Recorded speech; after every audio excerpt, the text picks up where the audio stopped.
Okay, so we're going to talk about anxiety. Okay, we're going to talk about, because this is a podcast on autism, we're going to talk about autism and anxiety, and it's going to be easy. That equation, autism and anxiety, because we're going to use socialness, is going to be easy for you to follow. So, but said differently, whether it's autism and socialness or whatever, you can put yourself into any stimuli, any stimulus or thought or environment, and you can just plug and play this. If you like that kind of figuratively speech, you can just plug and play what is weighting your value in life with the reward that you're doing, the rewards that you get for doing the actions that you do, and that cost. Remember, when the reward is high, you're going to repeat that.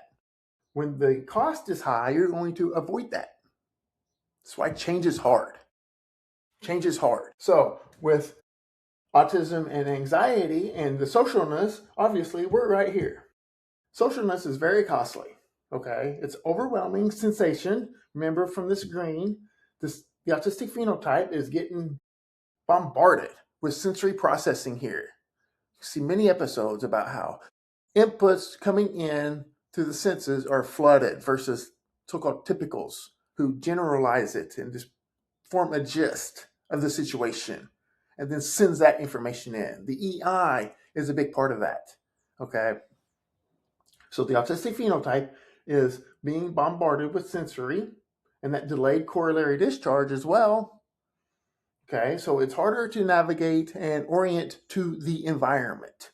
Remember, the superior colliculus is in the mesencephalon, okay? The mesencephalon has three main roles. It's sensory integration, motor movement, and orienting the attention of the living organism to the environment. Send your attention outward. The autistic phenotype, autism means self, goes inward. Okay, so some other things with socialness is the confusing language. Language is very confusing, and it's not limited to the autistic phenotype. Language is very confusing.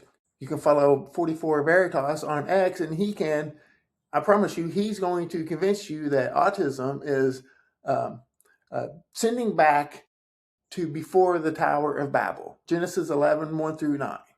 The autistic phenotype, the way that we communicate is black and white.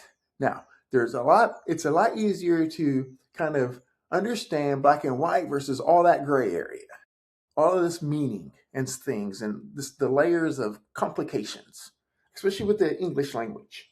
Okay, so the confusing language. And there's difficulty with speech. Okay, the autistic phenotype has difficult speech processing. Speech and language are huge.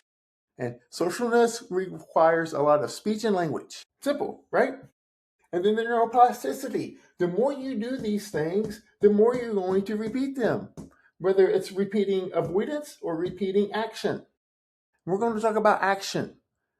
Stress and action are anti-correlated.